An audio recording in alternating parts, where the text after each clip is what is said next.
Hey YPA families, I am Rebecca Kick, the middle school principal. As we get ready for another school year, student schedules will be going out soon to your emails, so I want to take a few minutes to answer some common questions. This is what your student schedule may look like when it comes to your email. The first column is the class periods. MHR stands for homeroom, followed by the periods 1st through 8th. Now you will notice that one period is missing, either 4th or 5th, and that will be your student's lunch period. The schedule also shows you course names, teachers, and rooms, and the last column is the class term. All of our core courses are full year, then all of our related arts, except for band, 8th grade Spanish, and academic support, are just one a semester. So you should currently see the first semester related arts courses, and we will send another schedule in January with second semester related arts. If your student is in 5th grade, your schedule may just show the core courses as 5th grade students will rotate through all of the related arts. Now, starting in middle school, we use data in order to determine class placements. Every student will take ELA, writing, math, science, and social studies. Now, one quick note, your schedule may say literature in 6th grade or creative writing in 7th or 8th, but it is still a normal writing course that will review all types of writing, including narrative, expository, and argumentative. For our data, we use map testing, which measures overall knowledge and ability, as well as our mastery grades, which are based on the mastery of grade level standards. Mastery grades also give us some clue into a student's work ethic, which also plays a role in course placement.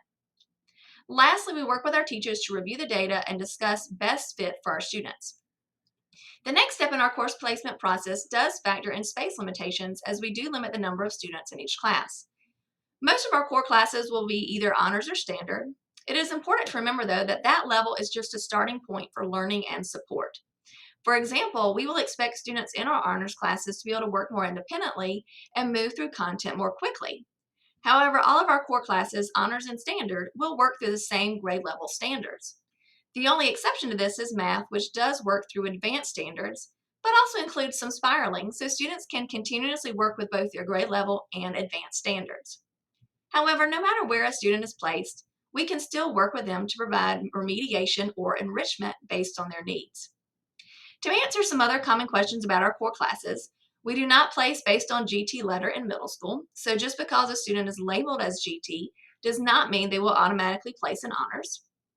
Students can also move back and forth between honors and standard each year. And lastly, a student's courses in middle school do not limit their options in high school. Students in standard courses can still take honors courses in high school and can still follow an advanced track to take either dual enrollment or AP courses. For our related arts courses, as I mentioned, 5th grade students will rotate through all of our related arts options. 6th through 8th grade students did get to request related arts in the spring, but it is just a request. While we would love to give every student their chosen related arts, we do have to keep class sizes in mind. Because of that, except for the few exceptions discussed below, we will not be accepting any related arts course change requests. To answer a few other common questions about related arts, band is one of our full year related arts courses.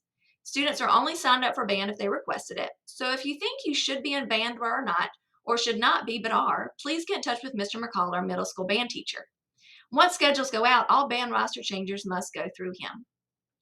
For Spanish, Spanish with the Roman numeral 1 is just 6th grade Spanish, and Spanish with the Roman numeral 2 is just 7th grade Spanish. Neither course requires any previous Spanish coursework or knowledge. Spanish with the number 1 is the high school course that we are offering to our 8th graders. We had a lot of interest in this opportunity, so unfortunately not everyone who requested the course will be able to take it. But 8th grade Spanish, as I mentioned earlier, is also a full year course. Lastly, academic support may be on the schedule for some students who have an individualized education plan or IEP. If your student has an IEP and you have questions about their academic support class, please contact Mr. Barr, our SPED director. We are looking forward to another great year, and we look forward to seeing your students at Open House on August 10th, which will be held from 5 to 7 p.m., and on our first day on August 14th.